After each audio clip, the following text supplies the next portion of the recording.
भारत माता की जय। मेरे दोस्तों, मैं अपने मुसलमान भाइयों से कुछ कहना चाहता हूँ। आप लोग पहले हिंदुस्तानी हैं, फिर बाद में मुसलमान हैं। अगर आप बाहर देश जाते हैं तो आपसे पूछा जाएगा आप कहाँ से आए हैं, तो आप कहिएगा मैं इंडिया से आया हूँ। ओ तो आप हिंदुस्तानी हैं। ये कोई नहीं कहेगा कि आप मुसलमान हैं।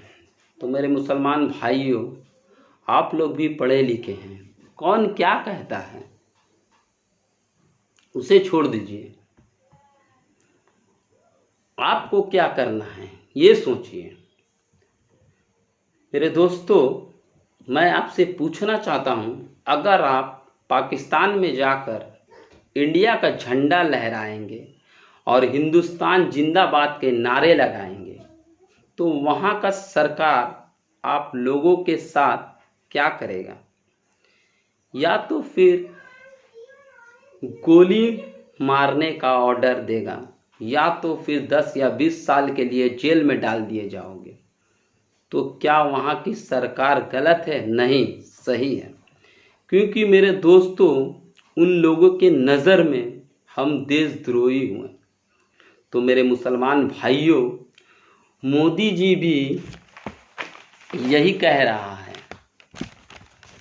मेरे दोस्तों, मोदी जी भी यही कह रहा है, अगर कोई हिंदुस्तान में रहकर पाकिस्तान का झंडा लहराता है और पाकिस्तान जिंदाबाद का नारा लगाता है तो उन देशद्रोहियों को देश से निकाल देना चाहिए। तो फिर मोदी जी क्या गलत कह रहा है? एक बार भी ये नहीं कहा कि मुसलमानों को देश से निकाल देना चाहिए। मगर दोस्तों, कुछ जिहादी लोग अपने मतलब के लिए सीएए के आड़ में, जैसे ओबीसी और वारिस पठान जैसे लोग हमारे गरीब मुसलमान भाइयों को अपने गलत बयानबाजी देकर बरगलाना चाहते हैं। क्योंकि दोस्तों, इनको सत्ता की पड़ी है, देश की नहीं। मेरे दोस्तों, मेरे भाइयों, कभी मौका मिले ओबीसी या वारिस पठान से जरूर पूछिएगा, अगर हम लोग सीएए का विरोध कर रहे हैं तो आप भी अपने बेटा बेटी को बुलवाइए हम लोगों के साथ विरोध करने के लिए। अगर बुलवा देता है तो आपका चप्पल और मेरा सर होगा। क्यों जानते हैं? क्योंकि इनके बेटा बेटी अमेरिका में पढ़ रहे हैं। इनके बेटा बेटी अमेरिका में पढ़ रहे हैं। जानते हैं क्यों? क्योंकि पढ़ कर आएंगे और गरीब मुसलमान भाइयों को गलत बयानबाजी करके बरगलाएंगे। क्योंकि इन लोगों को, गरीब मुसलमान भाइयों को यूज करने में बहुत अच्छा लगता है। अगर कोई देश के हित में बात करना चाहता है या तो फिर गरीब मुसलमान भाइयों का बारे में कुछ भला करना चाहता है तो कभी ये नहीं कहेगा हम 25 करोड़ हैं, तुम 100 करोड़ हो, 15 मिनट के लिए पुलिस हटा दो तो हम बता देंगे। कोई ये नहीं कहेगा हम 15 करोड़ है, तुम 100 करोड़ हो, तुम पर भारी पड़ेंगे। मेरे दोस्तों, कोई ये नहीं कहेगा कि हम वंदे मातरम नहीं कहेंगे। अरे तुम क्या मुसलमान भाइयों का भला करोगे? जो देश का भला नहीं कर सकता वो किसी का भला नहीं कर सकता।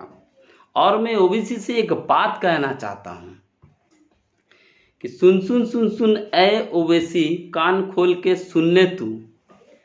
जिस दिन मोदी संसद में भोले बनकर डोलेंगे, तू क्या, तेरे साथ वारिस पठान जैसे जितने भी जिहादी है वंदे मातरम बोलेंगे। और एक बात मेरे दोस्तों, इन जिहादियों ने तो सियासी के चक्कर में अल्लाह को भी नहीं छोड़ा। इन जिहादियों ने सियासी के चक्कर में अल्लाह को भी नहीं छोड़ा। आज अल्लाह हम लोगों से रूठ गया है। जानते हो क्यों? क्योंकि आप लोगों ने सुना होगा कुछ जिहादी लोग और कुछ मौलाना साहब ने तो ये भी कहा था, कोरोना तो अल्लाह ने भेजा है, हम लोगों को कुछ नहीं होगा। इसी चक्कर में कितने मुसलमान भाइयों को कोरोना हो गया है। अब ये मौलाना साहब कहाँ है? और कोई जिहादी आप लोगों को देखने भी नहीं आएगा। सिर्फ और सिर्फ आपको सरकार देखेगी। आज हम लोग 5 वक्त का नमाज भी जाकर मस्जिद में अल्लाह के सामने नहीं पढ़ सकते। क्यों जानते हो? क्योंकि अल्लाह नहीं चाहता। मेरे दोस्तों, अल्लाह हम लोगों से रूठ गया है क्योंकि इन जिहादियों ने सत्ता के चक्कर में अल्लाह को भी नहीं छोड़ा। मुंह में आया बोल दिया, अल्लाह ने तो कोरोना भेजा है। कभी आप लोगों ने ये सुना है अल्लाह या भगवान कभी किसी इंसान का बुरा चाहता है? ये जिहादी लोग ये भी नहीं जानते। ये जिहादी लोग ये भी नहीं जानते। मेरे दोस्तों, कोई कुछ भी कहे, कोई कुछ भी कहे, हम लोग हिंदू और मुसलमान भाई कभी भी आपस में नहीं लड़ेंगे। क्योंकि मोदी जी एक ही बात कह रहा है, ना हिंदू बनूंगा ना मुसलमान बनूंगा, इंसान की औलाद है, इंसान बनूंगा। वारिस पठान कह रहे हैं हिंदू हो तो हिंदू ही बनोगे, मुसलमान हो तो मुसलमान बनेगा। हिंदू है तो हिंदू बनेगा, मुसलमान है तो मुसलमान बनेगा। अगर हिंदू मुस्लिम को हम आपस में नहीं लड़ा सके तो कैसे हिंदुस्तान बनेगा?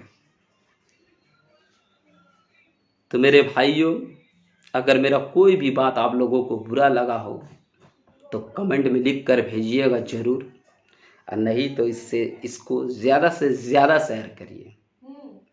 भारत माता की जय।